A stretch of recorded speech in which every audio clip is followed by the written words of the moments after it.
بسم الله الرحمن الرحيم والصلاة والسلام على أشرف الأنبياء والمرسلين. Hope you all are doing good and may Allah accept our fasting and good deeds. Inshallah, in this session, we will cover chapter 20, which is going to be about transaction processing. This session will be kicked off by talking about the transaction as an introduction, and then we will talk about transaction and system concepts. And lastly, we'll talk about characterizing schedules based on serializability. So introduction, how to achieve these goals. When I'm talking about transaction, we already covered that before, I believe, in many lectures that we had. So a transaction, we know it's a number of operations that we want to send to the database. But before that, we know that the database is saved into a server most of the time. And if you remember again in the first lecture in our course, we talk about concurrency. Multiple users want to have access to the database simultaneously, or let's say concurrency at the same time. They will do different operations at the same time. So thinking about that, many operations can be done on the server, on the same database. So how the database can handle this? What's going to be happening if different users try to access the same data? And what's going to be happening if a user wants to read at the same time other users is reading or writing on the same data? Which version of the data is going to be received? And what's going to be happening if two users at the same time writing a data on the database, the same data? So all of these things we will cover, inshallah, during this session or presentation. So we know that we have a large number of database, or like the database is large. So, and we have a large number of tables, and how can we handle them at the same time and reduce the conflicts between users? Also, hundreds of concurrent users at the same time trying to access these tables or database. High availability needs and fast response time is required. So you don't want to last forever till you return a specific data to the user. So this requires many transactions to be processed in concurrent manner with the correct result. Again, always, the database you have has no meaning if it returns like misleading information. You always want the data returned from the database accurate and correct. So again, you want to have it fast. You want to have different transactions to be transferred to the server and back to the users without any problem and with the correct information. This shows why concurrency control and recovery is important. So this is what we are going to talk about. Concurrency control, how to handle different transformation from different users at the same time on the database. And also we talk about recovery. So how we recover if anything that's wrong happened during the transformation. So introduction, what's transaction? We know transaction from the first lecture, I believe. So it's a set of operations. In one transaction, I can add a user. At the same time, I can delete another and update one of them and then retrieve some information. That all of these operations can be done in one transaction. So it's a logical unit of a database processing that includes one or more access operations: read, retrieval, write, insert, or update and delete. A transaction is a set of operations, may be standalone or specified in a high-level language like SQL, submitted interactively. So it can be submitted like interactively in a way such what we are doing in the lab and with the workbench. And it can be embedded within a program, such as if you are using, for example, other languages such as PHP, or maybe in Java now you are using a database that's embedded in your program, and then you ask or you insert and update upon that. Transaction boundaries. For any transaction, we have a specific points. We want to begin and end a transaction. So for any transaction, there will be a beginning and an ending point. An application program may contain several transactions separated by begin and end transaction boundaries. So in application program, you might have different transactions, and to differentiate between them, so you will know this is the point where you start the transaction and here where you will end up with the transaction. Basic operations are read and write. Those the operations that we will talk about mostly today. We will read and write information. So when I'm saying read, you just retrieve the data from the database. When I say write, you just put or write data on the database. So if I grab the laser, just to follow with me, I read a database item named X. So I want to read a database item is named X into a program variable. So I'm having a variable. Let's say I'm using Java. I'm creating a variable called, let's say, var1, and I want to retrieve X from the database and put it into the var1. So to simplify our notations, we assume that the program variable is also named X. So here I just put both the program variable as an X and the data wants to retrieve from the database also called X. So both of them are called X's. Write item X. So here I just want to write an item. So write the value of the program variable X. So I'm having inside my program, let's say it's Java, to simplify things for you or to use things for you. And in Java, I'm having a variable called X. Inside that variable, I'm having a value. So I want to pass this value to the database. I want to save this value to the database. So write item X. So here I just want to add something to the database, which is inside this X. This X can be a number, can be a string, can be whatever. So into the database item named X. Read and write operations. So basic unit of data transfer from the disk to the computer main memory is one block. In general, a data item. Here's a thing that regarding what we already covered in the previous lecture. So a basic unit of a data transfer from the disk to the computer main memory is one block. So if you want to retrieve, or I want to add something to the database, I know they are saved in blocks, right? They are saved in blocks, and blocks are just a collection of things that's saved inside the storage. I know that I'm having the storage, and the storage consists of block, right? So I'm having the disk, which consists of different blocks, and inside each block, I know that I'm having different number of records. Depends actually about the number of depends about the size of the records and the size of the block.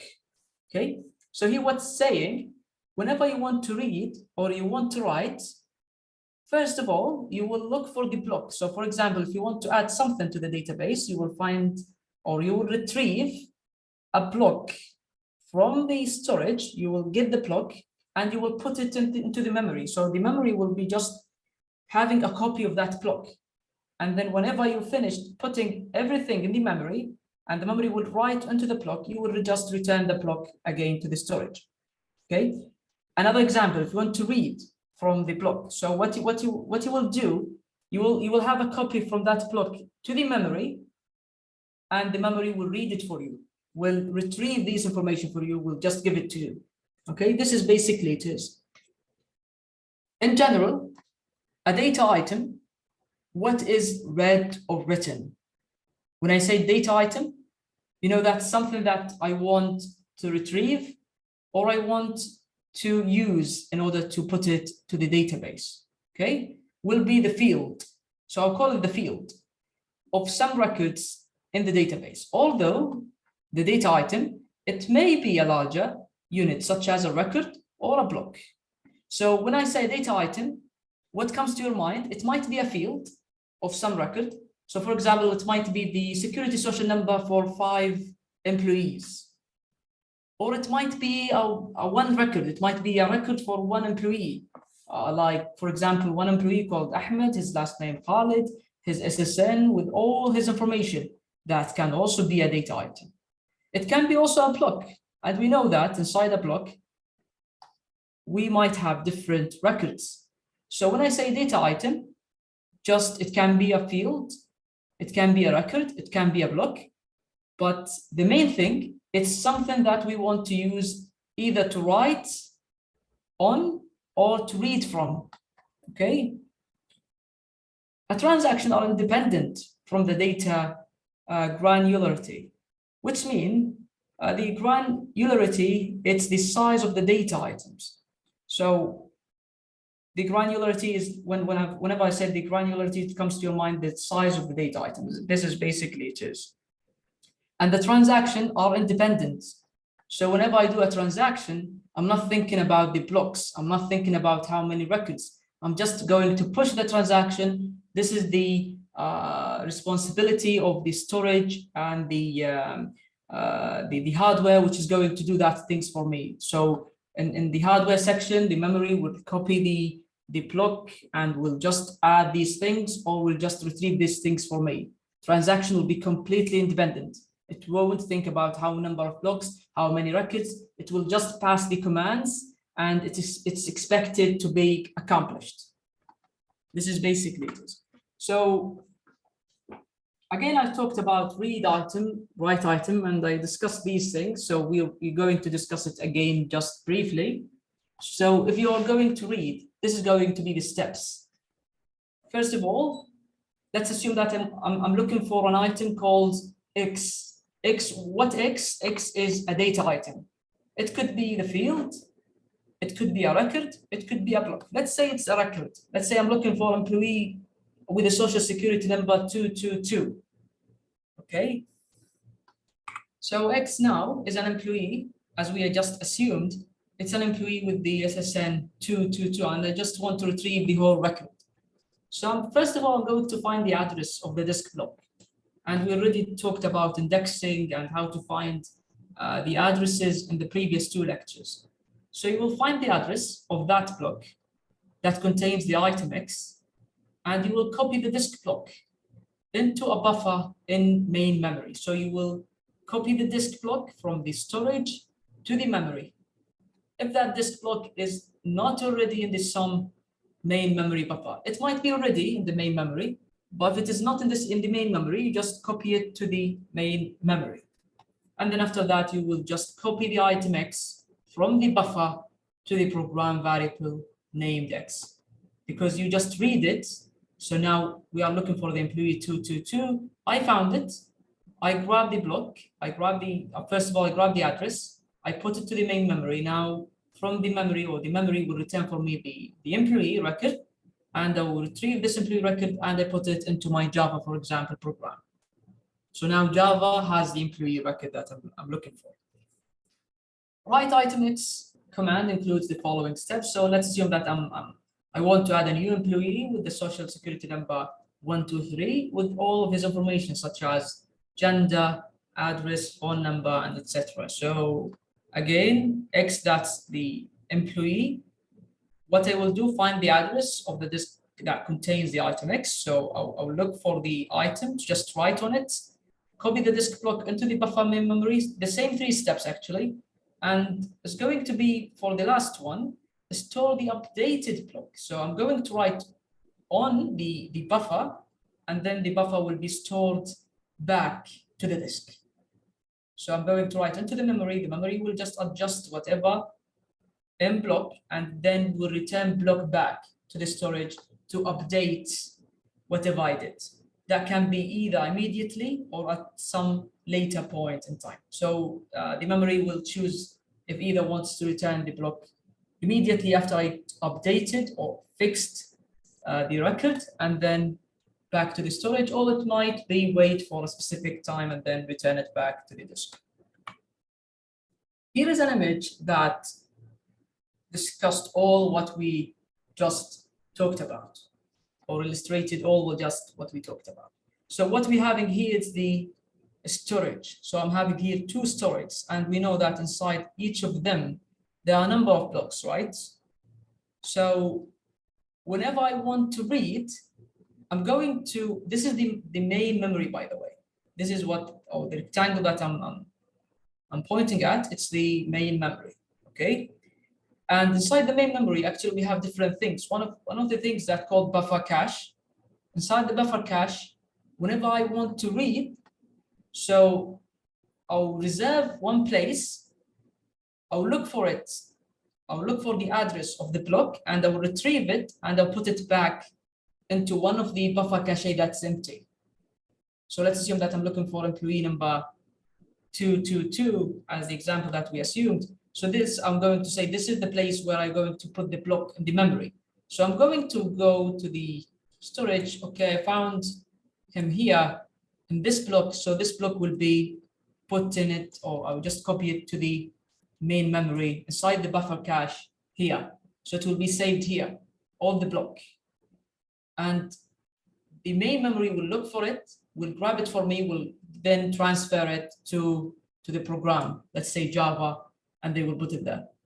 Another example, if you want to copy, or you want to adjust, or you want to update one of the variable, let's assume that I want to change the address of one of the employees. So again, I'm going to look for an empty place inside the buffer cache, and then looking for the address of that employee that I want to change his address or phone number, let's say. And then I found the employee. I'll grab the block to the memory. Now inside the memory, I'll do the adjustment. The transaction will be running inside the memory. And then whenever we finished, we will return the updated version to the same block again. This is what's going to be done. Say different users can access the buffer cache. And regarding the logs, let's get to it back when we talk about the block in this presentation. So let's keep it for later. Here is 2 examples of 2 different transactions. So we can see on the right that have the A notations. So we can see it starts with read an item. Let's say this is a value, okay? And this value is, let's assume that it's equal to 80, okay? It's an integer, it's 80. So this transaction will retrieve the 80, or the number 80, and let's assume, let me just read it down, so write it down so we can follow. Where is it? Okay. Where is the pen?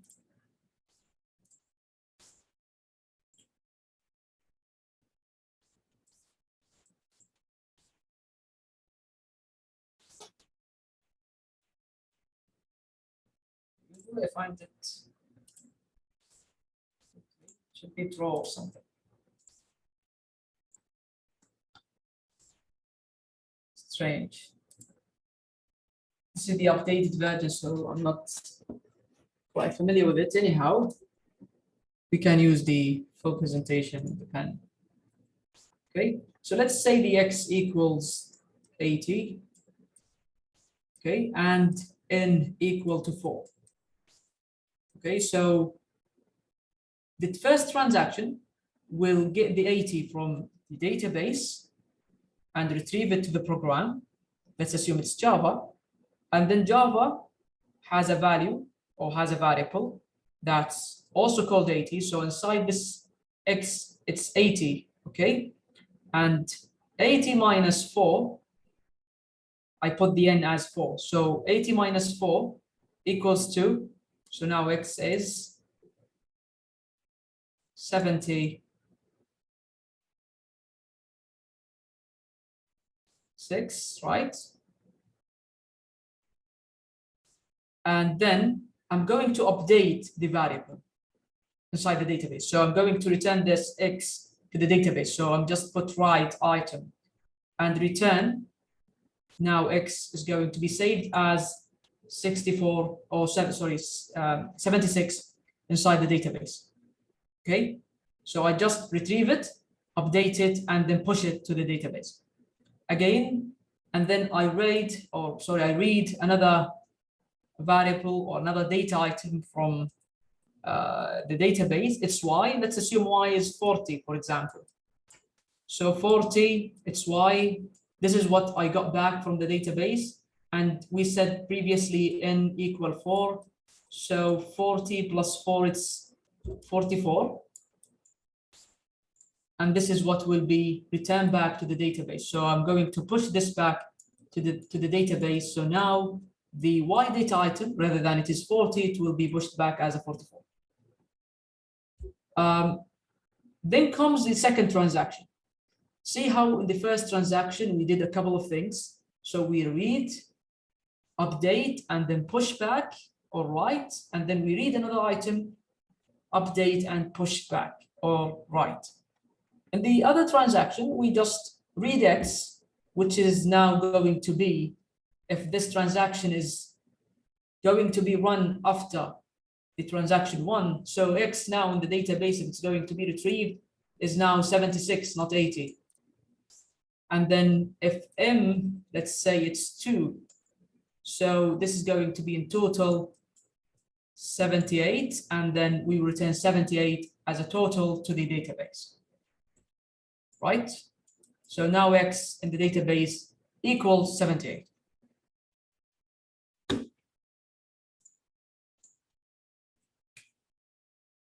Why concurrency control is needed? There is a couple of problems that you might face if you're not having an efficient concurrency control. The first problem that we might face, it's called the lost update problem.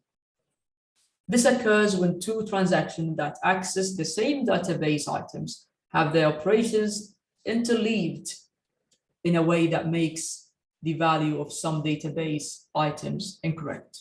So let's see it. How it's going to be interleaved. Here we have two transactions, the same that we already saw before, but now we have a time as well. So you can see the time here. And this is an example of how the lost update problem is going to be introduced. Check this with me. So first of all, the first transaction starts by read an item, which is X. Let's assume that X is now 80 again. Okay. And we say, let me put all the variables up there so we don't forget them. So X, it's 80. Let's put N as 4.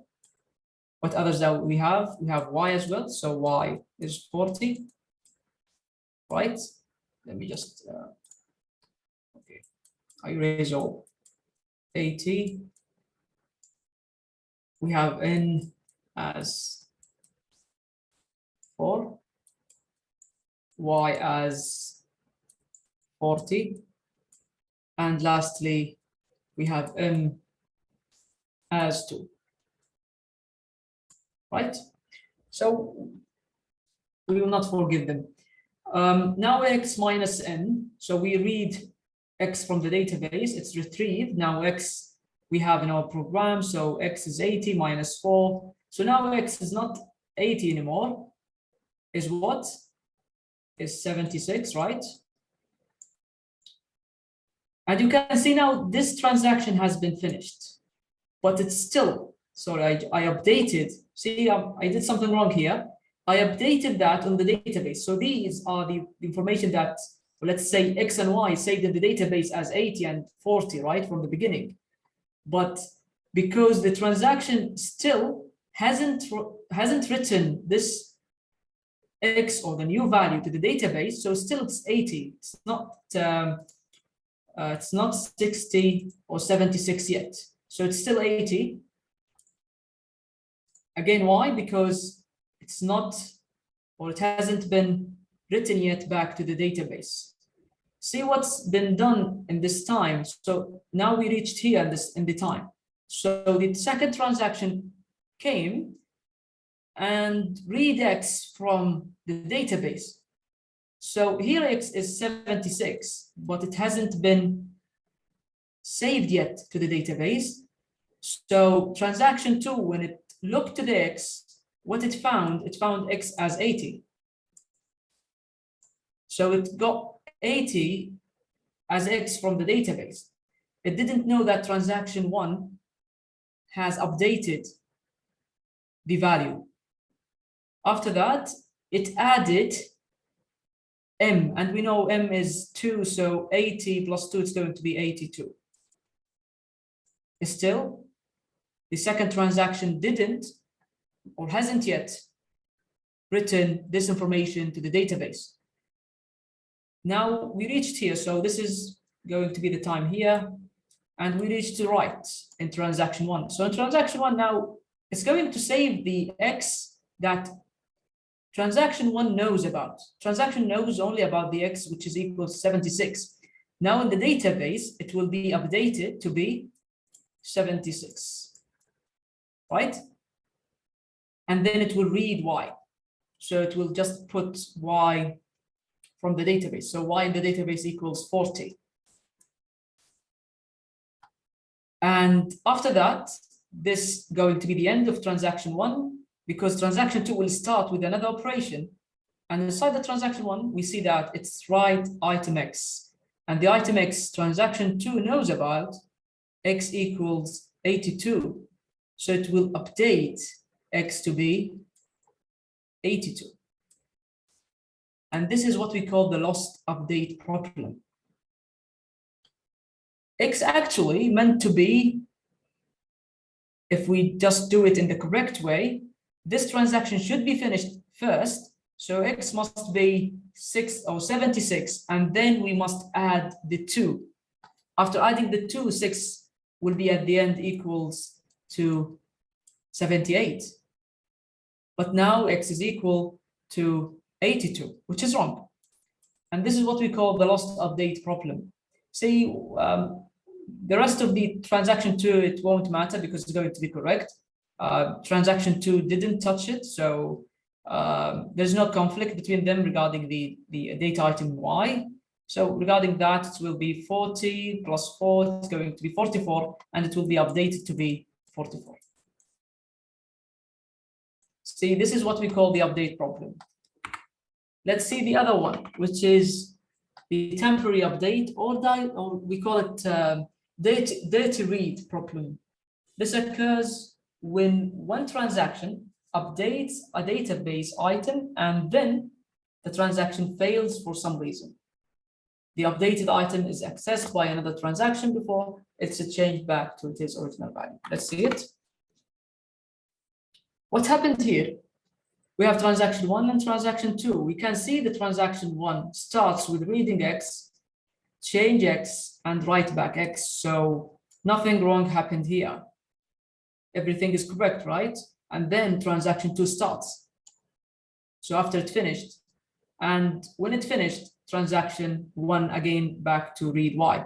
But there is a problem that happens. See, if you read this text here, transaction 1 fails and must change the value of X back to its old value.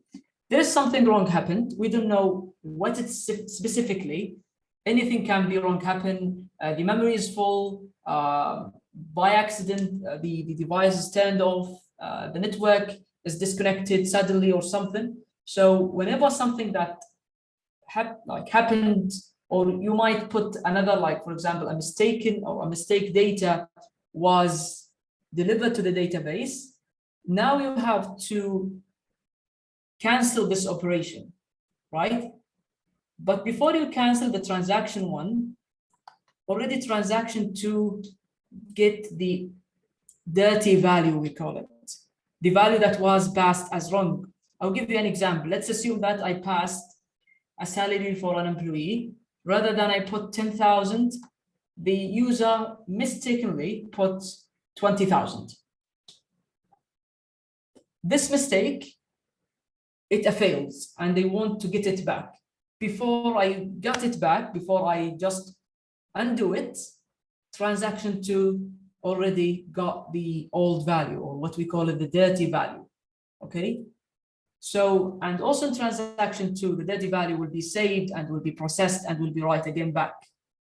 And in this situation, we call it a temporary update, or dirty value, or dirty read. Okay.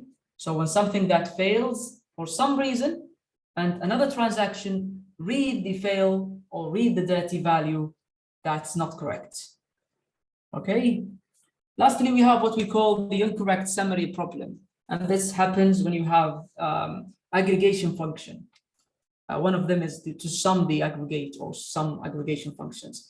And if one transaction is calculating an aggregate summary function on a number of records, while other transactions are updating some of these records, the aggregate function may calculate some values before they are updated and others after they are updated. Let's see the example of it. Here's the example. We can see in transaction 3, it starts first. So this is going to be again the time. It's not shown here, but it must be there. So this is the time. Transaction 3 starts first. And you can see it starts by having the sum variable, and it will calculate how many, let's assume, seats we have in a flight. Okay, so it will read the item A, and then it will add it to the sum. It keeps reading. And before it reached X, or before it reached the data item X, something happened here. So see, transaction 1 starts by changing the variable X. So now X has been changed. So we subtracted, but transaction 3 didn't know about this. So what happened? It got the variable after we subtracted the X. So X now it's returned to the value, or it's returned to the database after it's being updated. This might be not an issue because, okay, so I'm having the updated version. So yeah, the user updated the X, but I already got the updated variable. See, you can see after it's updated, transaction 3 got the updated version. So that's fine. So far, it's fine. But see, the problem is transaction 3 starts calculating or retrieve the value Y from the database and add it to the sum.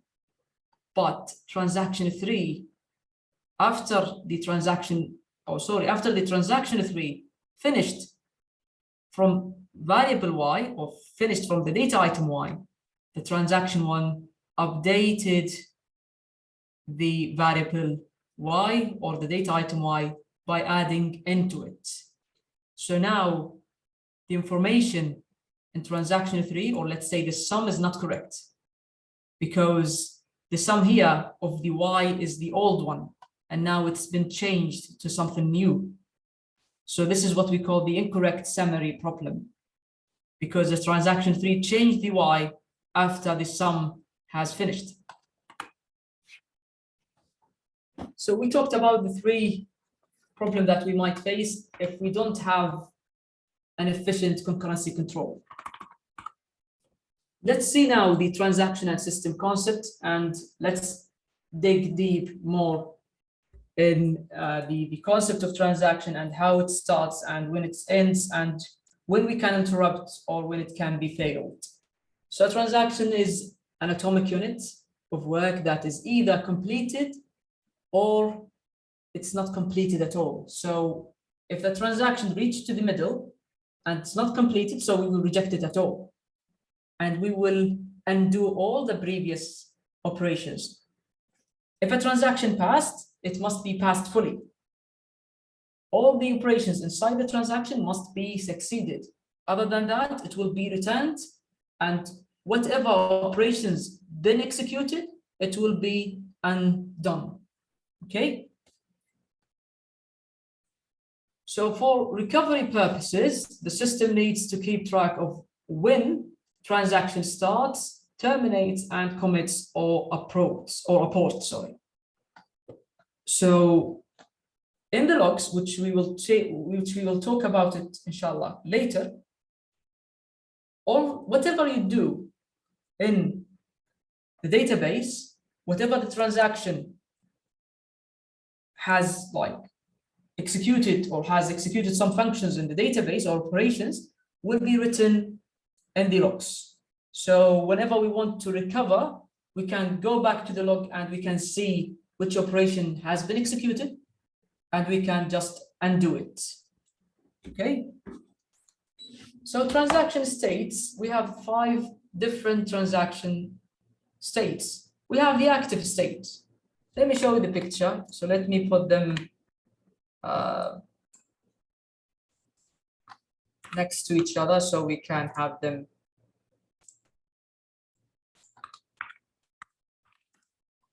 So if I just snip, wanted to put it for you here so you can see it clearly. And now we can read the steps while we are seeing the figure. So here we have on the right the figure where we can see the begin transaction. So again, the active state, which is, if you can see it, it's here, the active state. I can put it in words, that would be fabulous. Just give me a second.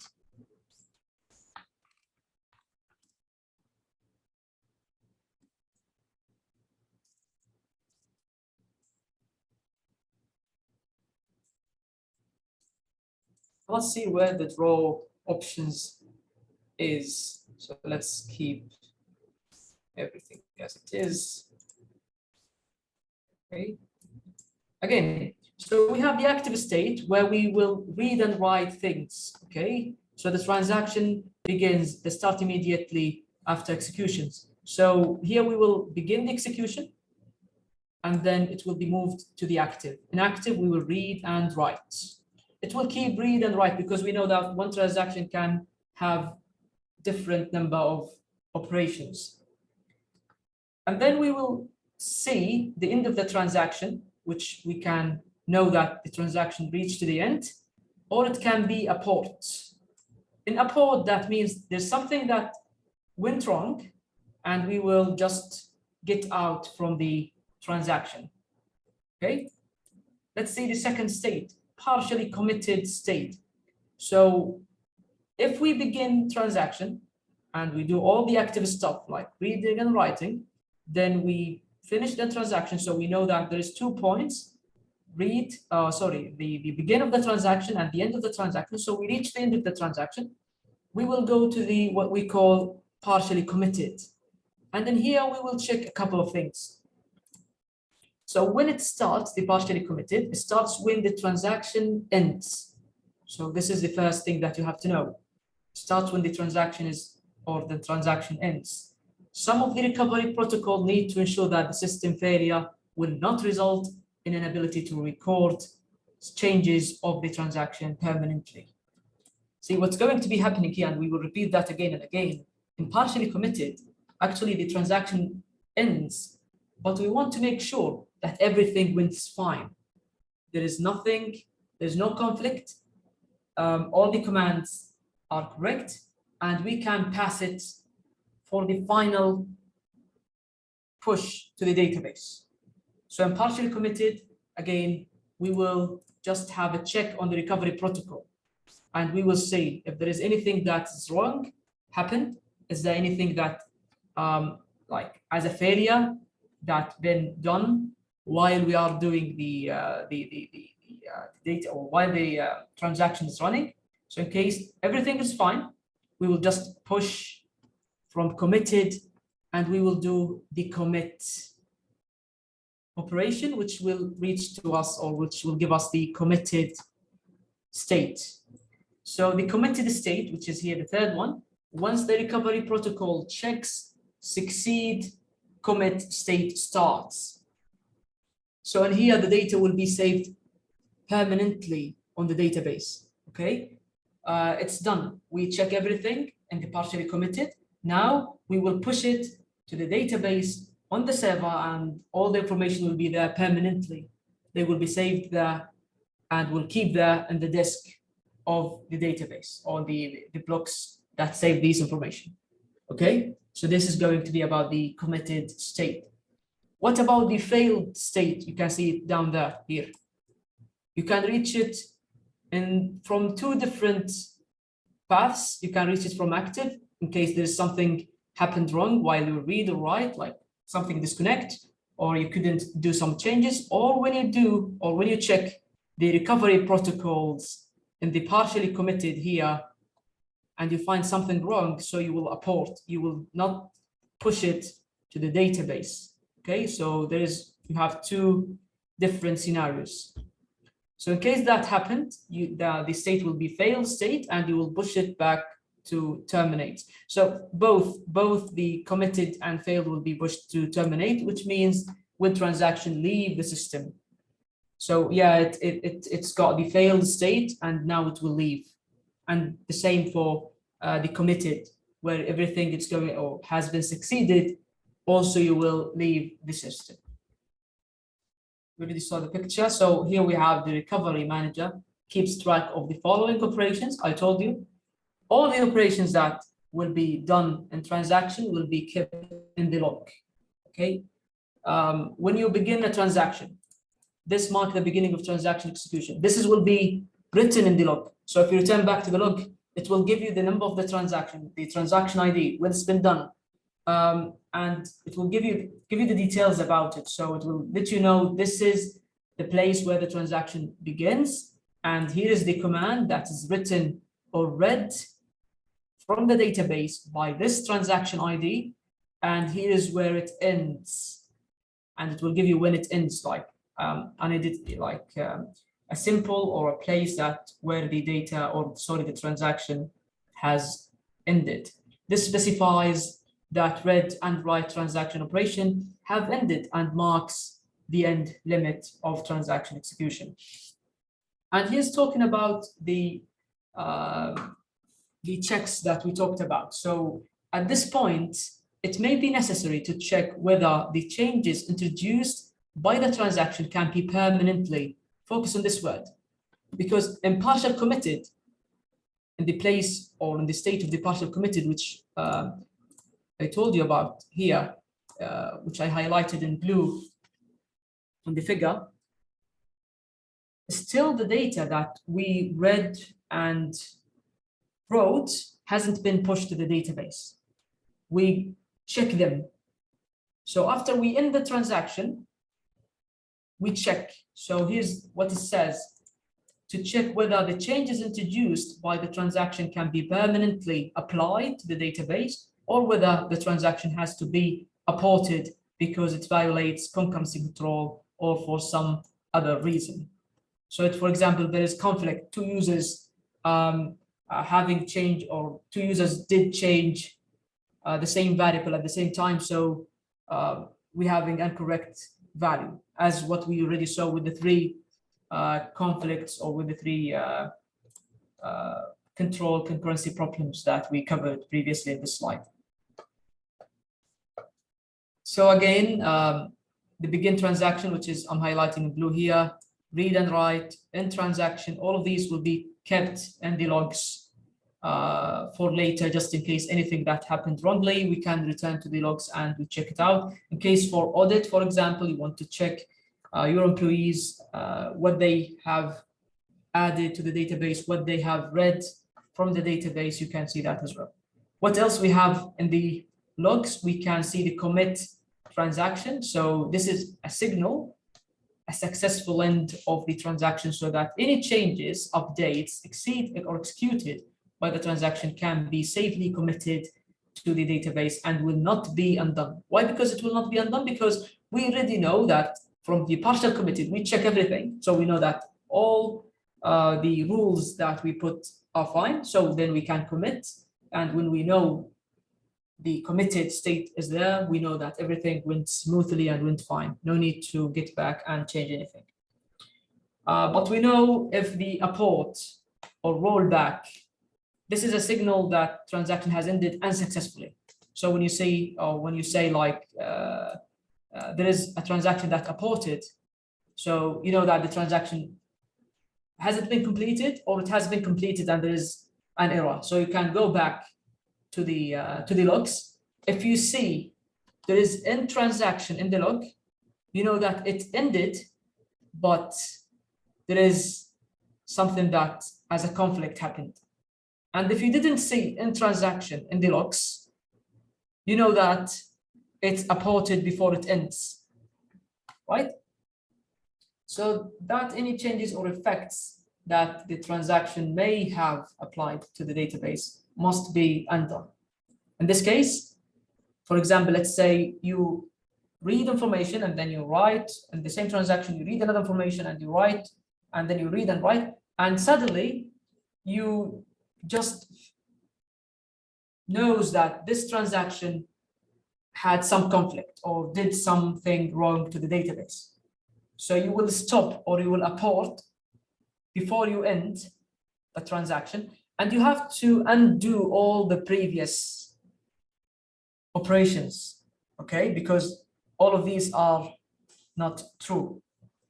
So this is going to be undone. Recovery techniques using following operators. So we have two techniques, either undo or redo.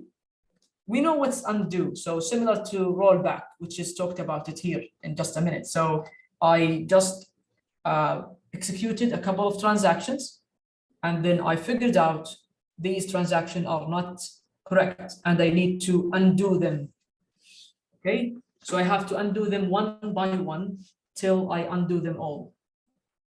What about redo?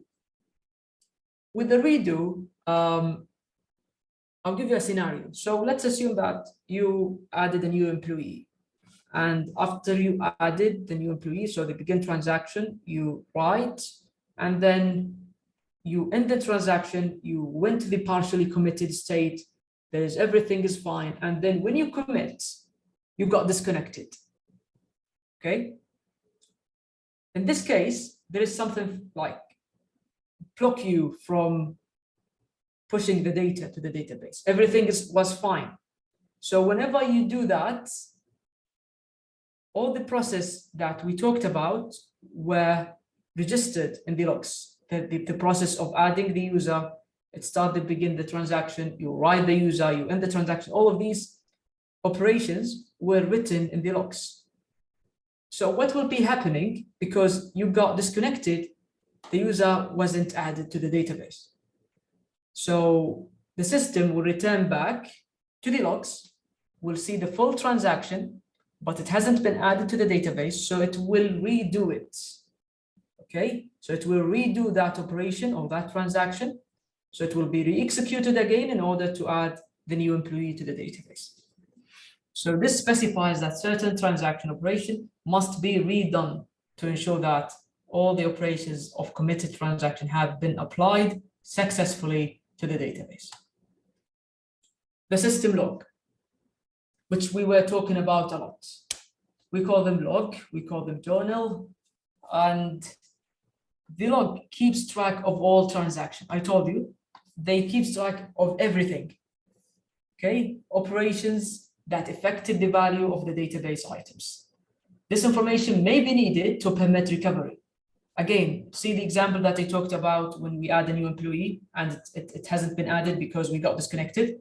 So because of that, the new employee wasn't added. And because I'm having the log, I can, or the system can get back to the log, return the transaction and push it again, or execute it again, or redo it from the transaction failure. The log is kept on disk, so it is not affected by any type of failure expected for disk or catastrophic failure. What it means, whenever we finished, or tell you when exactly we push the logs to the disk, but we keep push them to the disk in order if anything crashes, happen to the, for example, to your program, or to, for example, to the Java editor, it won't affect the logs. The logs are saved inside the disk. So the logs will always be saved. And whenever there is something happened, like a crash or a problem in the program, and you reboot the program again, the logs will be retrieved back because everything is saved there, okay? Except there is something happened to the disk or there is a catastrophic failure. In addition, the log is kept saving in the storage as archival storage tape to guard against such catastrophic failures. Let's see how the logs are saved. So let's assume that a transaction is called T. T in the following discussion refers to a unique transaction ID. It can be T1, T2, T3, all of these like a transaction. So when I say T1, so I mean T or transaction number 1. That generated automatically by the system and is used to identify each transaction. So every time a transaction is executed or there is a transaction, I want to keep record for it on the logs, I'll give it a unique ID. So it's going to be, for example, T100. Another transaction will be T200 and etc. And see how we're going to keep these things in the logs as a record. So for example, if you start a transaction, it will be saved in something like this, start transaction, and T, for example, 100. There will be another start a transaction T101, start transaction T200. So I know that there is a transaction, it's called T200, and it starts. So this is just will let me know that the transaction number, for example, 1 has been started in that date and time. And again, if you write an item, it will let us know. So for example, if you start the transaction 100 and then inside that transaction, you write an information. So you just change the X from old value to the new value, it will be recorded. And it will let me know which value was the X and which value the new X is. And also if you read from the data, it will let me know that inside also the transaction, for example, 100, you read a data or you read the X data item. In case the commit, like already this pushed to the database permanently, it will let me know that the data or this transaction number 100, for example, see now we have a full scenario. So this is going to be an example of how it's going to be saved in record in the log file. So it will let me know, for example, that I know transaction 100 started with a specific date and time, and it changed the value of X from, for example, 5 to 40. And also I read the, inside the transaction 100, I read the value X and it's committed. So everything that I did was committed successfully and there was nothing wrong about it. So I know that X or the transaction 200 started at this time and finished at this time without any problem, and I can know what has been done through this transaction. Okay. And also if there's a port, for example, something failed, like the transaction has failed for some reason, so I can know that it's a port. If you go back now, we can understand the figure that I skipped 10 minutes ago. So in the main memory here, you can see log buffer. Inside the log buffer, we can see every user, for example, user number 1, retrieves something from the database. And when it's retrieving the database to see it, so this data will be saved inside a buffer, right? I told you about the blocks and how it's going to be copied inside the buffer. So the user are going to see it. And because the user read, or because the user read the data from the buffer, it's going to be saved inside the log buffer. So in the memory, always I'll keep track of all the user's activities and actions. And whenever the block here is full, so even the, let me grab the pen again. Even the log buffer retrieve blocks from the disk. So here I'm having the disks. Inside every disk, I'm having a block. So this, for example, is a block. I'm copying this block from this storage. Inside this block, I'm keep tracking, or inside this buffer, I'm keep tracking of what user 1 is doing, what user 2 is doing, what user 3 is doing. And this block, after a while, it's going to be full. So whenever it's full, it's going to be saved back to the storage. Or there is another cases that we will talk about, okay? And I'll tell you how we will keep saving. So because every time we do a commit, we will just directly save this to the logs. And also we don't want to keep every single detail the user did keep going to the block in the storage. That's going to take time. For example, if the user reads a data from the database, I don't want to go, okay, the user read, okay, I'll take this, I'll add it to the block. Okay, then the user write, okay, I'll take the write, I'll put it to the block. I don't want to do that every time the user did something. So what I will do, I'll just combine them in one place. So I'll take a place in the memory. I'll say, okay, I'll wait until the user finished all the task or all the, let's say the transaction, and then I'll just push it to the log. يعني اللي بيصير ايش؟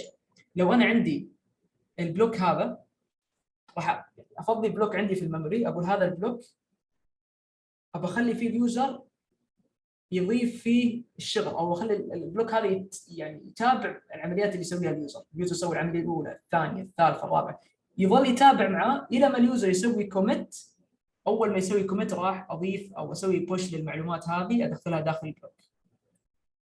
ليش ما نبغى نضيف كل مره اليوزر يغير؟ يعني لو اليوزر سوى ريد اروح اضيفها مباشره على البلوك، هذه راح تاخذ منك وقت وبتاخذ منك باور. كل مره تضيف كل عمليه يوزر يسويها حتى لو كانت صغيره، تروح تدخل للستورج وتسحب البلوك وتضيف عليه بعدين ترجع البلوك. قلنا هذه من اللكتشر الماضيه انه كثره الدخول على البلوك استرجاعها واخذها ياثر على سرعه العمليات، فبهذا الوقت راح يعني تعطل نفسك كثير ويصير عندك بطء في العمليات. فاللي راح نسويه انه راح ناخذ مجموعه بلوك ونقول هذه اللوكس موجوده في الميموري. نبدا نجمع معلومات اليوزر. اوكي، اول ما اليوزر يسوي كوميت، اوكي خلاص اليوزر سوى لي عمليه ريد ورايت وبعدين سوى كوميت في الترانزاكشن، خلاص صار عندي تقريبا يمكن تكون 100 اوبريشن او 50 عمليه. 50 عمليه هذه كلها مره واحده اروح اضيفها في البلوك. ما راح اضيف كل اوبريشن لحالها، لا راح اضيفهم كمره واحده اختصارا لدخول البلوك او استرجاعه الى الميموري. فانا ما ابغى كل مره استرجع البلوك للميموري اضيف فيه شغله اروح ارجعه مره ثانيه على الديسك. ابغى مره واحده اسوي عمليه استرجاع وعمليه اضافه مره ثانيه على البلوك. هذه الفكره. ففي اللوج بفر موجود في الميموري راح يتابع عمليات المستخدمين اللي عندك وبعدين راح يسترجعهم الى البلوك بعد ما يخلص منه. اذا طبعا البلوك صار فل راح يجيب بلوك ثاني فاضي ويسوي منه نسخه عنده في الميموري ويخزن فيه مره ثانيه المعلومات الجديده الى ما يصير البلوك فل وبعدين يرجعه من جديد، او يسوي اليوزر عمليه كوميت فلازم مباشره يرجع العمليه عندك داخل البلوك. طيب نكمل. where we okay, we reached here. So again, transaction and system concept, recover using log records. If the system crashes, we can recover to a consistent database state by examining the log and using one of the techniques described in chapter 22. This is what I already talked about. So whenever we have a crash, whenever the program crashed or something, we can return to the log and fix the things from the logs. لما نرجع على اللوج راح نحصل معلومات مخزنه في اللوج اوريدي، كل العمليات اللي انا سويتها السابقه، فاقدر استرجع اخر عمليه سويتها وارجع الداتابيس لحالتها السابقه قبل ما يصير عندي كراش. واضح؟ Because the log contains a record of every write operation that changes the value of the some database item, it's possible to undo the effect of these write operations of a transaction T by tracing back through the log and resetting all items changed by the write operations of T to their old value. And this is, we are going to do the undo and we are going to do the backtracking one operation till we reach to the previous state. I told you when we have to use the rollback apport.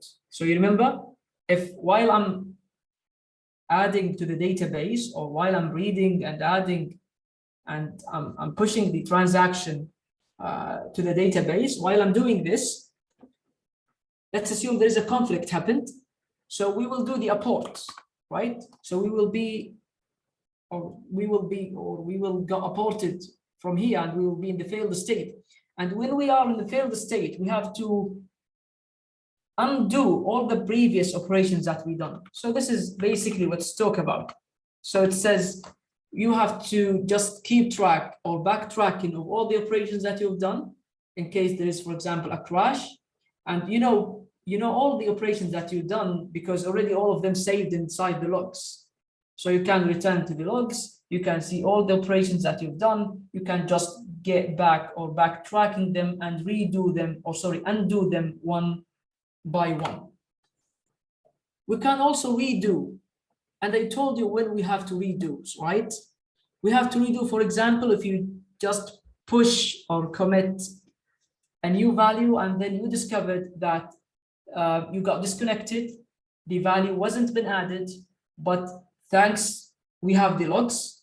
So we get back to the log, or the system will get back to the log when you back connected, and will push that again for you, or will redo it for you. And this is what it says. So we can also redo the effect of the write operations of a transaction T by tracing forward through the log and setting all items changed by write operations of T that didn't get done permanently to their new values. So we know that we pushed the employee, but we didn't find it in the database, so it is not saved or written permanently inside the database. So we have to just redo it from the logs.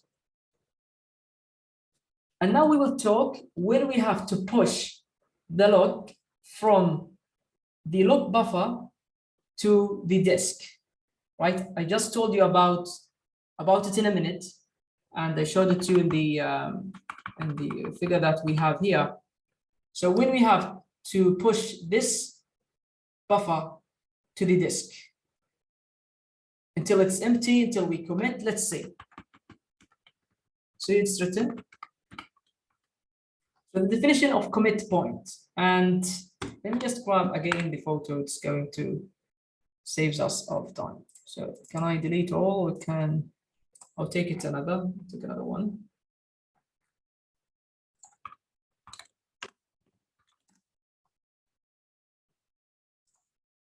So just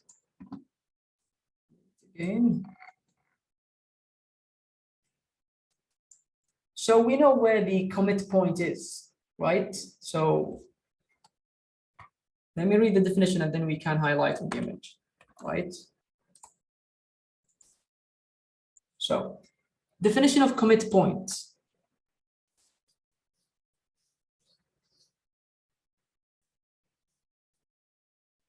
Transaction T reaches its commit point when all its operations that access the database have been executed successfully. And two, and the effect of all transaction operations on the database has been recorded in the log. So we have a state or a place, it's called commit point.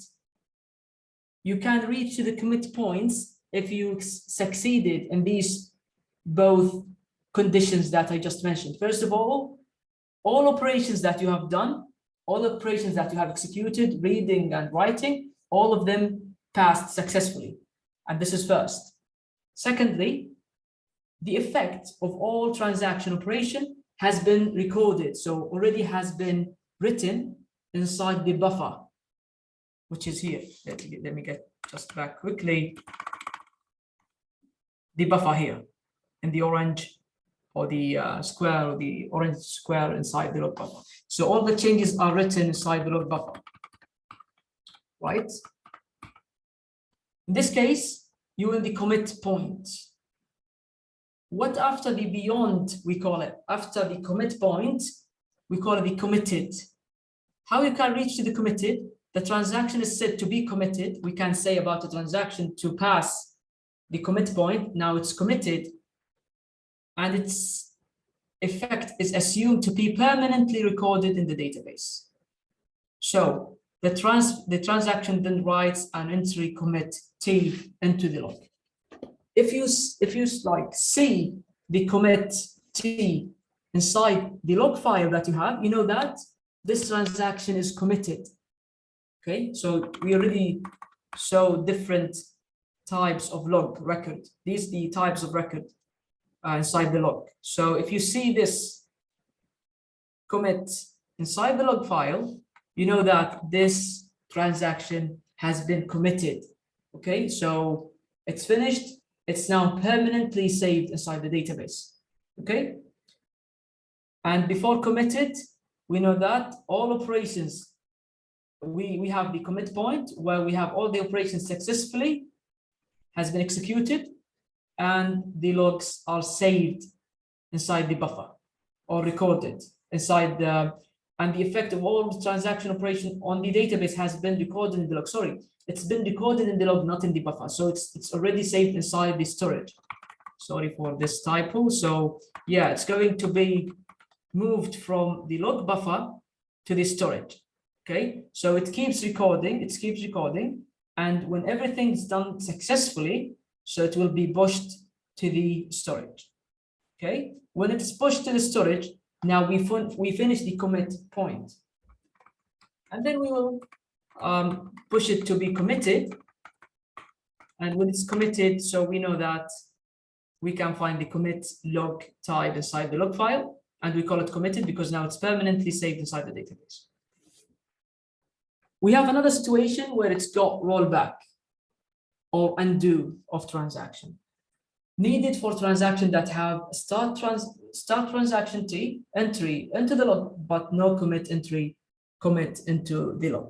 See, when I told you about the example, or when we discussed the example here, when we have the transaction 100, I told you if you didn't find the commit T 100, you know that the transaction 100 wasn't completed successfully. There is something wrong because you couldn't find commit T 100. You just find some of write item, read items. You might find abort, or you might not find anything regarding T100. You just find the or just found the transaction 100. You find a couple of write operations, a couple of read operations, and there is no commit transaction 100. So there is something that happened wrongly in this transaction. In this case, you have to do what we call the rollback or undo. Again, we know what's undo. You have to go back to the logs and you have to undo all of these operations one by one. But no commit entry is there into the log. What else do we have here? Redoing. So we talked about redoing. I told you about the new employee that we want to add, and we couldn't do that because we got disconnected, for example. So you will redo it. So transactions that have written the commit entry in the log. And in case it's going to be redoing, for example, let me give you the same example again about the employee. So الموظف اللي جينا نضيفه رقم 222. لما جيت انت اضفته اكيد راح تتخزن كل المعلومات هذه في اللوج، صح ولا لا؟ اللي هي ايش؟ ستارت ترانزاكشن، ممكن تكون ترانزاكشن رقم 20 فراح تكون ترانزاكشن 20. رايت ايتم ممكن كانت اللي هي معلومات الموظف الجديد او تعديل لموظف، خلينا نقول انه موظف جديد. عدلت معلومات الموظف هذا، بعدها سويت كوميت. لما سويت عمليه الكوميت انت الان موقعك بيكون وين؟ موقعك هنا، موقعك عند الكوميت بوينت، نوت كوميتد. عفوا بيكون في الكوميتد مو في الكوميت بوينت، لانك اوريدي في كوميت. تمام؟ الكوميت بوينت قلنا بس انه تسجل في الريكورد وعندك انه ايش؟ سويت كل العمليات بشكل صحيح. نعم انت سويت كل العمليات بشكل صحيح، سجلت عندك في الريكورد، وعندك في الريكورد مكتوب ايش؟ كوميتد، ومسجله هذه وين؟ في الهارد ديسك عندك او في الديسك اللي موجود عندك في البلوك. كل المعلومات هذه موجوده وتمت، لكن بسبب انه تم الفصل عليك ما تم تخزينها بشكل دائم في الداتابيس عندك. ما تمت بيرمننتلي الداتابيس، كل شيء كان صحيح، العمليه كانت صحيحه، اللوج تسجلت. في هذه الحاله يقول لك لو ما وجدت الريكورد هذا اللي غيرناه او اللي اضفناه الموظف الجديد في الداتابيس، علما انه في اللوج مكتوب انه كوميت، معناه في هذه الحاله راح يسوي عمليه الريدوينج. في عمليه الريدوينج بكل بساطه انت ما حصلت الموظف اللي عدلته، معناه في شيء غلط صار. فراح تسوي ريدوينج، راح تشغل هذه العمليه اللي كانت عليها كوميت بس ما هي موجوده في الداتابيس، فراح يشغلها يسوي عليها عمليه ريدوينج وراح تكون بعدها موجوده في الداتابيس. Must also have recorded all the right operations in the log, otherwise they would not be committed, so the effect on the database can be redone from the log entries. This is what I just discussed. Notice that the log file must be kept on the disk. Force writing a log, and before that, let's read this point. The time of system crash only the log entries that have been written back to disk are considered in the recovery process because the contents of main memory may be lost. Say always when we want to do something back or we want to redo or undo from the log, we will go back to the log that are saved inside the disk, not that are saved inside the memory. So let me just get back again to that figure. So when there's a crash, for example, happened, we will not get back to the logs that's saved here because these logs will be saved always back to the blocks in storage. So I'll go back to the logs that are saved here and I'll check them out in case I want to redo or undo. Okay. So when it's the best time to push from, let me get back, discard. When is the best time to push the data or to push the logs that are kept, been written here to the storage? Is it when the buffer is full or is it when we commit? So this is what we will be discussing in the last point of that slide. Here. This is what we call force writing a log. So before transaction reaches its commit point, any portion of the log that has not been written to the disk yet must be now written to the disk. So before even reach to the commit point that we talked about here, which I already discussed with you, in this time or in that time specifically, or before we reach it, the logs already are saved inside the disk. Okay.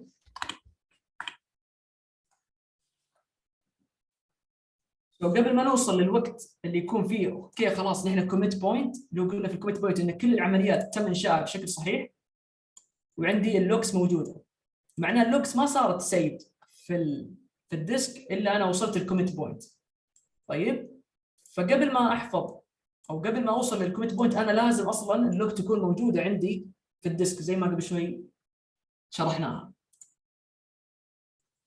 هذه عمليه نسميها فورس رايتنج لوج، انك تجبر اللوجز انها تسجل قبل عمليه الكوميت بوينت. بعد التسجيل وبعد ما تكون كل الفانكشنز successfully can be executed خلاص تقدر توصل لعمليه الكوميت بوينت. Any portion of the log that has not been written to the disk yet must be now written to the disk مو to the buffer. already هم كانوا بالبفر خلال عمليه الاكتف لما كنت تسوي read and write كان يكتب على البفر. اول ما خلصت وسويت كوميت قبل ما توصل للكوميت بوينت لازم تسجل كل العمليات اللي سويتها داخل الديسك عشان ما تنحذف بالغلط. لو الميموري صار لها كراش او طفى الجهاز تكون موجوده عندك في الديسك كلوج مخزنه. في هذه الحاله تقدر ترجع لها بعدين، وبعد في هذه الحاله راح تتحول الان الى الكوميت بوينت. توصل للكوميت بوينت انه خلاص اوريدي المعلومات مسجله في الداتابيس او عفوا في اللوج اللي موجود على الديسك، وايضا ان العمليات كلها تمت بشكل صحيح ما عندنا conflict.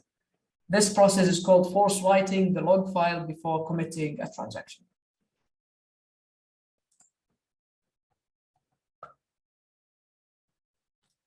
Here we have an example just to show you the log buffer. So you read, in case you want to get back to the log, so you will retrieve the block from the memory, or sorry, from the disk to the memory.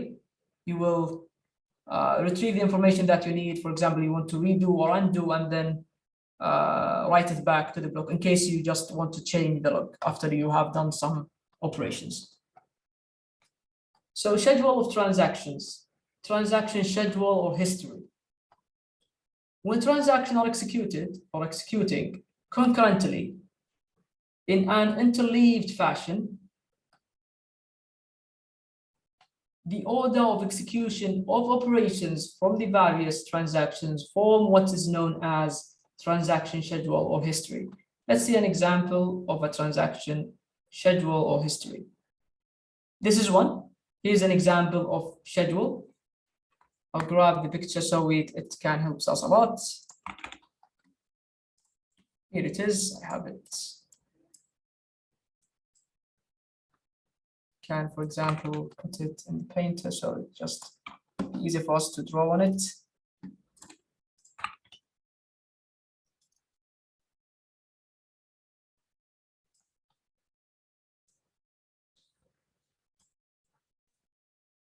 So each one of them is called schedule.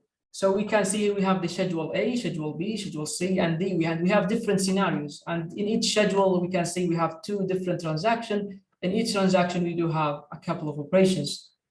From the definition that we just read, when a transaction are executed concurrently, so we can see 2 different transactions are executed concurrently. You can see transaction A is running, at the same time transaction T is running, T2 and T1.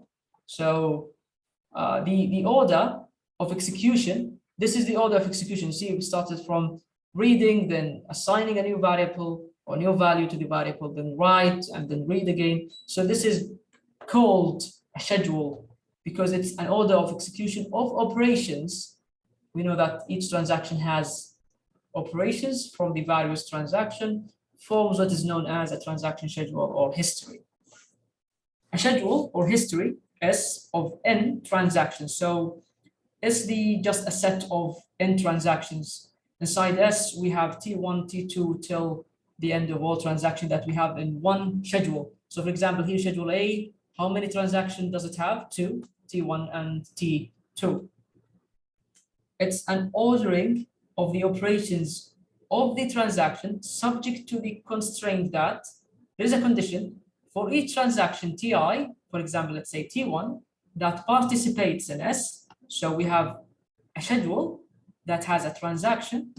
The operation of T1 in S must appear in the same order in which they occur in T1. So you can see here, T1, for example, appear in the same order. You can see it here, even in schedule B, appear in the same order. T and T1 and the C appear in the same order. So you can see it start always by reading, then assigning, writing, reading, assigning, writing.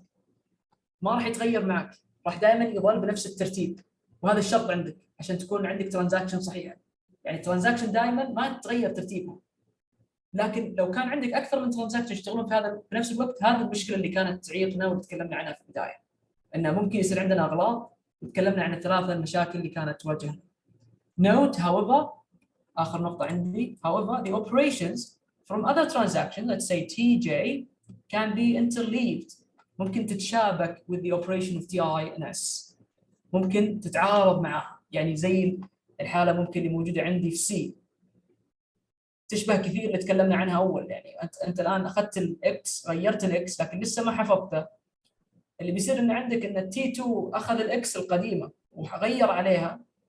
T1 أضاف الإكس الأخيرة بالنسبة له، لكن T2 هي أضافت الإكس آخر إكس موجودة عندك، هي اللي راح تعتمد إضافتها عندك وين؟ في الستورج. وهذا الشيء اللي تكلمنا عنه واحدة من المشاكل اللي كانت في البداية. هذا الشيء ممكن حدوثه، لكن يظل أن T1 دائما تشتغل بنفس الترتيب، T2 دائما تشتغل بنفس الترتيب. العمليات اللي ممكن تصير عندي عملية الريد ايتم نرمز لها بالآر، عمليات الرايت W، الكوميت C، والA abort. Additional operation includes such as begin وexecute or end، عفوا البegin والend. لاحظوا معي مثلا لو جينا قلنا نبي نشوف الشجول، هذا example للشجول. شوف example للشجول A أو schedule A، نشوف رمز لها طبعا قلنا الR هي الرايت، R1 بمعنى الR اللي جاي من الترانزاكشن 1. فبدأ في البداية عندنا read item X، فكتب هنا R1X سيميكولون R2X. فبعدها العملية اللي صارت عندي في الA schedule A اللي هو الترانزاكشن 2 ايش؟ قرر أيضا يقرأ من X W1 اللي هو write 1، قرر يقرأ ايش؟ X read 1. طبعا read من الترانزاكشن 1 اللي هي read للواي. بعد صار عندي write x اللي write 2x، صار عندي كتابه على عمليه الاكس، وصار عندي write 1. اتوقع هذه ما هي الاي، هذه ممكن تكون اقرب انها تكون ل اوكي ريد اكس، ممكن تكون انها سي ريد اكس، بعدين ايوه هذه اللي هي سي، ما هي في غلط هنا، لانه هنا ريد 1 من الترانزاكشن ايش اللي موجوده عندي بالجهه في الجهه هذه السي هذه على غالب الظن، لانه ريد 1 جاي من ترانزاكشن 1 فبدا بكتابه او بدا بقراءه الاكس. نعم صحيح. بعدين الريد 2 بدا بالترانزاكشن 2 قرأ الاكس، بعدين رايت 1 معناها ترانزاكشن 1 سوى عمليه رايتنج للاكس، بعدين عندي ايش بنفس الترانزاكشن 1 ريدنج للواي، بعدين بالترانزاكشن 2 صار عندي رايتنج للاكس، واخيرا ترانزاكشن 1 صار عندي رايتنج للواي. هذه نعدلها ونكتب سي، هنا ممكن نكتب سي برضه. طيب نشوف هذه لاي وحده، هل هي للبي ولا عندهم اغلاط برضه. طيب هذه ممكن تكون للاي، خلينا نشوفها R1 read 1 بعدين اوكي رايت 1، هذه دي غالب الظن read 1 يا رايت 1، بعدين read 2 رايت 2، بعدين عندي read 1 ورايت 1، في عندي abort.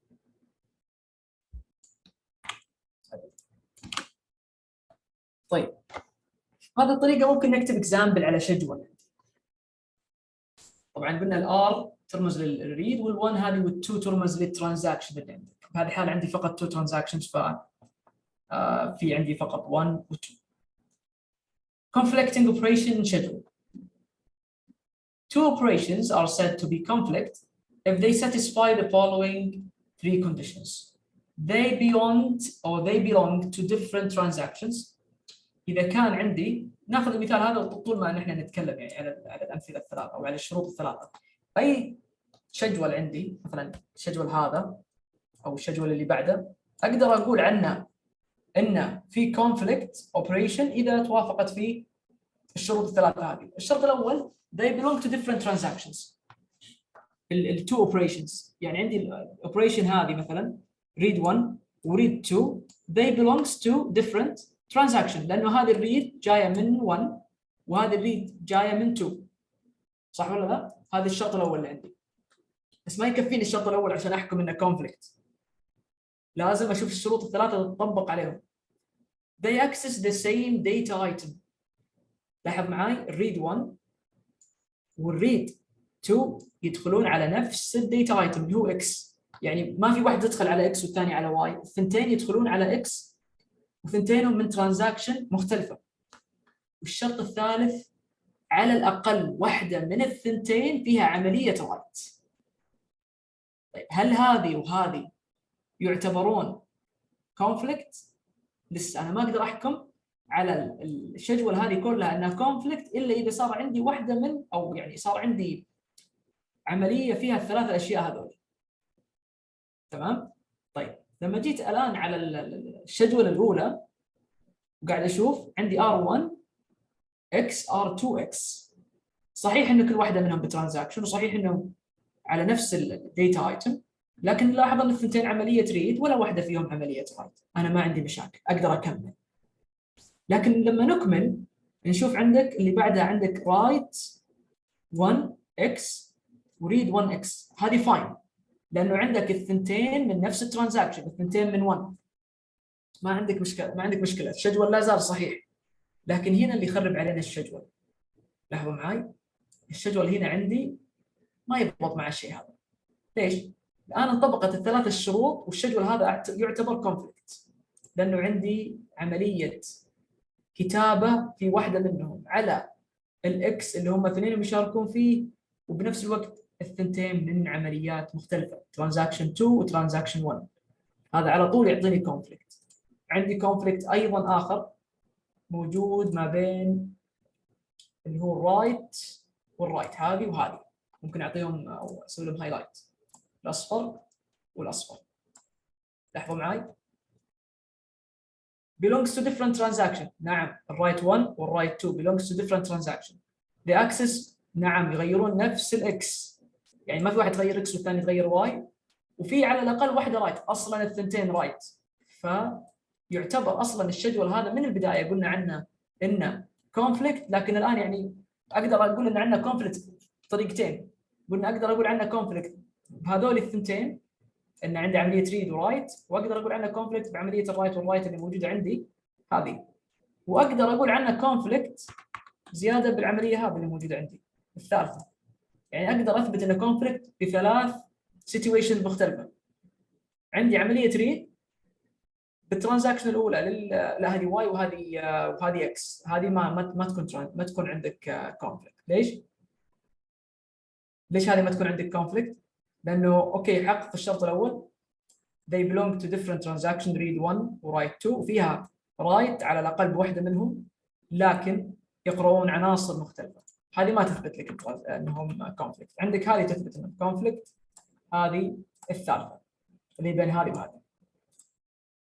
لاحظ عندك الريد 1 من الاكس، ترانزاكشن 1 يقرا اكس، وعندك الترانزاكشن 2 يقرا ايش؟ او يكتب على اكس، يحقق الثلاث الشروط اللي قبل شوي تكلمنا عنها. نفس الشيء تقدر تشوفه في الترانزاكشن او في الشجول اللي بعدها. الشجول اللي بعدها عندي كيف اقدر اثبت؟ اعطيكم 10 ثواني ممكن احصل سيتويشن يثبت انها كونفليكت.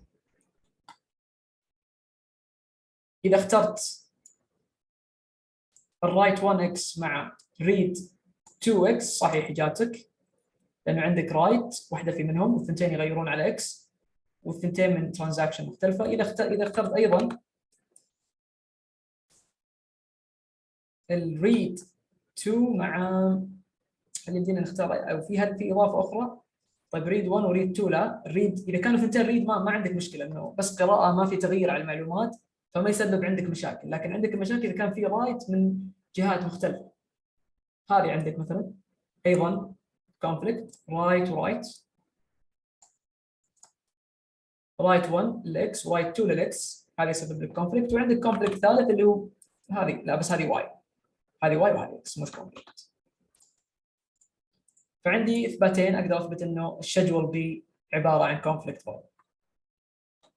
سؤاله هنا في النهايه two operations are conflicting if changing their order can result in different outcomes. فعلا نشوف مع بعض السلايد هذا. هل لما اغير، طبعا هو يقول لك انه كيف تعرف انه كونفليكت ولا لا؟ اذا غيرت الترتيب بيعطيك قيم مختلفه. وهذه يعني احد الاشياء الثانيه اللي تثبت لك انه صدق انه كونفليكت. او يمديك تتبع الثلاثه الكونديشنز اللي تكلمنا عنها وهي اوضح دائما لك تتبعها. لكن هنا تفسير ثاني ليش ممكن تقول عنها كونفليكت، لأن الترتيب يغير القيمة. يعني لو جات اكس قرأت وبعدين جات أو عفوا جات الترانزاكشن 1 وقرأت، وبعدين جات الترانزاكشن 2 ايش وكتبت، على كذا آخر شيء راح يتخزن في الداتابيس اللي كتبته ايش؟ الترانزاكشن 2. طب لو صار العكس، لو بدلنا، لو قلنا ان الترانزاكشن 2 يعني قرأت أو كتبت، وبعدين الترانزاكشن 1 قرأت. طبعا قراءة الترانزاكشن 1 اختلفت الآن عن المرة الأولى. يعني ترانزاكشن المرة الأولى قرأت إكس لنفترض كان 5، وبعد التغيير صار إكس كم؟ 20 ممكن يكون على الترانزاكشن 2 غيرتها إلى 20. طيب فالبداية الترانزاكشن 1 قرأته 5، لكن هنا لو جات سوينا عملية استبدال الترانزاكشن 1 راح تقرأ 20. فاذا كان عندك عمليه يعني الاستبدال ما بين الاوبريشنز يسبب لك تغيير في القيم، فتعرف انه على طول العمليه فيها كونفليكت. هذا الشيء الاول. هذا طبعا نسميه called read write conflict، لانه يكون عندك عمليه ريد وعمليه رايت، فالاولى بتقرا كل مره بطريقه مختلفه. المره الاولى قرينا 10 لانه عمليه الزياده صارت بعدين، لكن اذا جيت صارت عمليه الزياده قبل راح تقراها انت 20. اما الثانيه تسمى رايت كونفليكت، لانه اذا الاولى كتبت 10 وجات الثانيه كتبت 20، اخر شيء راح يتخزن على الداتا بيس 20. طيب لو صار العكس، الاولى كتبت 20 والثانيه كتبت 10 بعدها، اخر شيء راح يتخزن على الداتا بيس 10. فهذه كونفليكت برضه، لان كل مره لما نغير يعطيني قيمه نسميها رايت كونفليكت. عندي شغله نسميها serializability تساعدنا انه نسرع العمليه. نقرا التعريف which schedules are correct when concurrent transactions are executed. serial schedule لازم نعرف شغله اسمها serial schedule في البدايه. A schedule is a serial. هذا الشرط عندي. متى اقدر اقول على schedule اللي هي الجداول اللي شفناها قبل شوي اللي هي A و B و C و D، متى اقدر اقول عنها انها ايش؟ serial، نوعها serial. عندي شرط لازم يتم تنفيذه اللي هو for every transaction T، كل transaction عندك مثلا هذه transaction، كل transaction عندك T participating in the schedule all the operation of T are executed consecutively in the schedule. بمعنى example schedule A and B. شوفوا schedule A and B عندي في الرسمة على اليمين. لاحظوا لما بدأت transaction T1 transaction T2 ما بدأت نهائيا. هذه نسميها سيريال. ليش؟ لأنه ينتظر الترانزاكشن الأول يكتب الكامل بعدها يبدأ الترانزاكشن الثاني. لاحظوا معي، استناه يخلص بعدها بدأ 2. طيب نفس الشيء في B، بس بدأ T2 ينتظره يخلص كامل ثم يبدأ T1. طبعا في السيريال النتائج دائما عندك كوريكت. سيريال شيدول ار كوريكت، ما راح تطلع عندك قيم فيها كونفليكت. ما راح يصير عندنا نفس اللي صار معي قبل، انه ممكن يتغير القيمه ويعطيني رقم اخر غير اللي المفروض يكون موجود بسبب انه في احد غيره قبل ما انا اوصل له. ليش؟ لانها تبدا بالترتيب، ما راح يعني يبدا الترانزاكشن الا والثاني خلص. Order of transaction execution is not important. Atomicity is important. فما يهتم بالترتيب، يهتم بالوحده. يعني لازم التي تخلص كامله ثم تبدا التي 2، التي 1 تخلص كامله بعدين التي 2. Otherwise the schedule is called non-serial schedule. Example C و D. لاحظوا السي والدي schedule اللي هي السي والدي اللي موجوده كمان عندي في الفيجر على اليمين. هذه السي وهذه دي. الترتيب هنا مو موجود. لاحظوا معي الاوتوماسيتي مش موجوده. التي 1 بدت وبنفس الوقت التي 2 بدت، بس يعني ما خلصت التي 1 لسه. فالثنتين هذول يعتبرون نون سيريال، واي وبي يعتبرون سيريال. فالسيريال شيدول فيها لها ضرر، انه اذا صار عندك دائما سيريال اوكي المعلومات اللي راح تكون عندك صحيحه، لكن انت قاعد تضيع يعني تايم كثير، لانك قاعد تنتظر الترانزاكشن الاولى تبدا بشكل كامل وتخلص، وعندك قدره في السي بي يو والميموري اللي عندك انك تخلص اكثر من واحده بنفس الوقت، لكن انت خايف من الكونفليكت اللي تصير فتمنع العمليه، فبكذا انت تعطل كثير. يعني لو كان في عندك مالتي يوزر يقول تقول نفس المعلومه راح تعطلهم، كل واحد لازم يستنى اللي قبله يخلص عشان يجي دوره. كيف ممكن يحلون الشغله هذه؟ يحلوها بشغله اسمها serializable schedule. serializable schedule. في السيريلايزبل schedule a schedule is serializable. متى نقدر نقول عنه serializable؟ It's equivalent to the some serial schedule of the same end transactions. So how can we determine non-serial schedule that will give the correct result with concurrent behavior? السيريلايزبل schedule أول شيء لازم نعرف. لو جينا طبعا هنا راح يورينا نفس الصورة اللي قبل شيء نحن أول كده الآن نشوفها على اليسار. عرفنا إنه الA والB تعتبر interleaved، والinterleaved معناها إيش؟ interleaved allowed serial schedule. مانعين عملية إيش؟ التعارض بينهم. not allowed. no interleaved are allowed. عملية التعارض بينهم التشابك ممنوعة. لازم يخلص الترانزاكشن 1 ثم يبدأ ترانزاكشن 2، يخلص ترانزاكشن 2 يبدأ ترانزاكشن 1. هذه نسميها السيريال شيدول. بس لما يكون عندي عملية الانترليفد allowed نون سيريال شيدول، هالشيء عرفناه قبل شيء بالشرح. الشيء اللي نبغى نتكلم عنه موضوع السيريلايزبل. لازم اول شيء اعرف ان الترانزاكشن عندي شيدول تنقسم نصين او فئتين. الفئه الاولى سيريال اللي قلناها قبل شوي اللي هي A و B موجوده عندكم على الصوره على اليمين. النون سيريال عندي C و D. نون سيريال معناها ما هم بادئين بشكل مرتب او ما ينتظرون بعض، او نقدر نسميهم الانترليفد allowed بمعنى مسموح فيهم عمليه التشابك. لكن عندي نوعين من النون سيريال.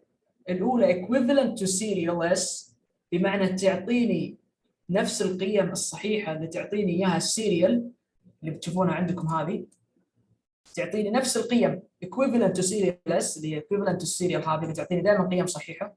احنا عارفين قلنا السيريال دائما تعطي قيم صحيحه لانها تنتظر كل ترانزاكشن تخلص. اما النوت ايكويفالنت اللي موجوده عندك not serializable هي ما هي سيريال وبنفس الوقت تعطيك قيم غلط. واضح؟ ليست سيريال وتعطيك قيم مغلوطه، وهذه نسميها نون سيريال وبنفس الوقت not equivalent to serial اس، او نقدر نسميها not serializable. واضح؟ نشوف الامثله اللي عندي بالصوره. لو تشوفون طبعا A و B راح تعطيك دائما قيم صحيحه، يعني لو قلنا الاكس زي ما قبل شوي قلنا 40 او الواي 40 والان، راح تشوفون ان السي والبي تعطيكم دائما قيم صحيحه. لكن سجلتها عندي وابغاكم تجربونها انتم بعدين بس للوقت الان، السي راح تعطيك قيمه صحيحه even though ما هي سيريال. لكن السي ولا الدي اللي راح تعطينا قيمه عفوا الدي راح تعطيني قيمه صحيحه even though ما هي سيريال. السي راح تعطيني قيمه خاطئه. لو سويتوا الحسبه مع انفسكم وجيتوا سويتوا السي، راح السي تعطيكم قيمه مختلفه عن القيم الصحيحه اللي تعطيك اياها A وB ودي. ليش دي؟ لاحظ دي فكره السيريلايزبل انه ما ينتظر صحيح الترانزاكشن تخلص كامله، لكن ينتظر متى الوقت المناسب اللي يبدا فيه العمليه ويطلع لك النواتج صح. عشان كذا سميناها سيريلايزبل. صحيح انها نوت سيريال لكنها تعطينا القيم الصحيحه. لاحظوا ان انتظر الاكس تخلص كامله من عند الترانزاكشن الاولى. الترانزاكشن الثاني راح يكون شغلها بعد شوي على الواي، لكن انتهى تماما من الاكس. لو راح ياخذ الاكس ويبدا يشتغل فيها وما راح يكون عندك كونفليكت. هذا نسميها سيريلايزبل، هي نوت سيريال لكن تعطي قيم صحيحه. طبعا شرحت لكم قبل شوي نسميها الكونفليكت ايكويفالنت اللي قبل شوي تكلمت عنها الحين، اللي هي موجوده في سلايد 34. Two schedules are said to be conflict equivalent if the order of any two conflicting operation is the same in both schedule. Conflict serializable, a schedule is said to be conflict serializable if it is conflict. لاحظوا معي تراها conflict. ليش انا قلت عنها conflict؟ لاحظوا عندي ترى عندي عمليه write موجوده. شوفوا عندي في الرسمه لو اخذ اللون الازرق مثلا، هذه conflict. صحيح السكجول دي تراها conflict لكن نسميها conflict equivalent. ليش اسميها conflict equivalent؟ لان على انها conflict لكن تعطيني equivalent للسيريال. لاحظوا معي ان في عندي قراءه وعادي قلنا القراءه، لكن لاحظوا عندي كتابه في الترانزاكشن 1 على الاكس، وفي الترانزاكشن 2 عندي ايش؟ قراءه وايضا عندي كتابه. ونحن قلنا اذا كان عندك داتا ايتم زي الاكس اللي هي الثلاث الشروط اللي قبل شوي تكلمنا عنها، اللي اذا كانت عندك different transaction فعلا عندي T1 و T2 و they access the same data type. نعم اثنتينهم يدخلون على الاكس and at least one operation is right between them so it's conflict. وهذه conflict. صحيح ال T1 يقرأ أو يكتب على الإكس وال T2 يكتب على الإكس وأيضا يقرأ من الإكس، لكن نعطيها مسمى اللي قلنا قبل شوي أو حولناها إلى serializable لأن الترتيب صار يعني يبسط عليه المفهوم، وبالترتيب هذا قدرت إني أحل المشكلة وما صار عندي بطء. صح إنها conflict لكن تعطيني قيم صحيحة، فسميها serializable أو equivalent to serial. فلاحظوا معي انها conflict عشان كذا سميناها conflict equivalent. كتب ايش؟ if it is conflict equivalent to some serial schedule S. Reorder non-conflicting or non-conflicting operation until we form a non or an equivalent serial schedule. بمعنى لو كان عندك not serial وتبغى تحولها الى serializable بالنوع اللي اسمه conflict equivalent، بس تحتاج انك تعيد الترتيب، لكن مو دائما يضبط معك. يعني ممكن اوكي تقول بدل ما ابدا الاكس قبل او ابدا ترانزاكشن 1 اول، خليني ابدا ترانزاكشن 2 بعدين ابدا ترانزاكشن 1، بحيث انه الترانزاكشن 2 مثلا تنتهي من الاكس بعدين تبدا ترانزاكشن 1 بالاكس، فما يصير عندك تعارض حتى توصل لافضل حل. لكن مو دائما تقدر يعني تعيد صياغه او تعدل من مين يبدا قبل الثاني. هذه الطريقه الاولى اللي اسمها conflict equivalent اللي تخليني استخدم السيريلايزابيلتي تكنيك. السيريلايزابيلتي تكنيك ايضا تعطينا طريقه ثانيه اسمها ريزلت equivalent، لكن هذه طريقه خلينا نقول تشتغل بالحظ، يعني انه يقول لك اذا كان عندك تو شجول لكن يعطونك نفس القيمه. خلينا نجرب الان. سوى عمليه ريد الايتم اكس وبعدين كتب اكس ايكوال اكس بلس 10. جرب على 100. 100 زائد 10 يساوي 110. راح يكتب على الداتابيس كم؟ 110 صح ولا لا؟ طيب لو شغلت الاس 2 قبل الاس 1، يعني لو شغلنا الاس 1 راح يعطيني 110 بعدين تشتغل اس 2. طيب لو شغلت العكس هل بيعطيني نفس القيمه؟ نعم بيعطيك. لو حطيت 100 ضرب 1.1 راح يعطيك 110، راح يسجل لك اياها 110. فاللي يبغى يقول انه ما تفرق من تشتغل قبل الثانيه، فعادي يمديك تستخدم الريزلت ايكويفالنت. يسمونه الريزلت ايكويفالنت لانها تتساوى القيم. لكن فيها مشكله لو انك غيرت القيمه. لو انا اخترت اي رقم، مثلا لو اخترت 5 قلت 5 زائد 10 راح يعطيني 50، ولو اخترت 5 ضرب فاصل او 5.1 راح يعطيك 5 وفاصله. والخمسة فاصلة هذه ما راح تكون تساوي 50 او 15. عفوا قلت 50 15 5 زائد 10 15، وهنا راح يطلع لك 5 فاصلة شيء، ما راح يعطيك نفس القيمه اللي اعطاك اياها الاولى. فمعناها ضبطت بالحظ ومو دائما تضبط. فهذه الطريقه من السيريلايزابيلتي مو دائما نستخدمها او ما نستخدمها بالاساس بالمره، لانها مو دائما تضبط. لكن هي احد الطرق اللي يعني ممكن تستخدم اذا كنت مضمون الارقام اللي دائما راح تضيفها. انك تقول دائما القيم ما تفرق، ما يهمني مين ابدا، وتسمي الشجول هذه serializability وتضمها من ضمن ايش؟ الايكويفالنت تو سيريال اس، وتقول انها تعطيني قيم صحيحه مع انها ما هي سيريال. تمام؟ لانه يشتغلون الترانزاكشن مع بعض. لكن قلنا الطريقه الافضل اللي هي كونفليكت ايكويفالنت، اللي هي صحيح انها كونفليكت لكن بسبه الترتيب قدرت اتجاوز المشكله هذه، وقدرت انه ايش اقول عنها equivalent to serializable، وهي في نفس الوقت non serial. hopefully الليكتشر واضحه. يعطيكم العافيه ونراكم ان شاء الله في التوفيق.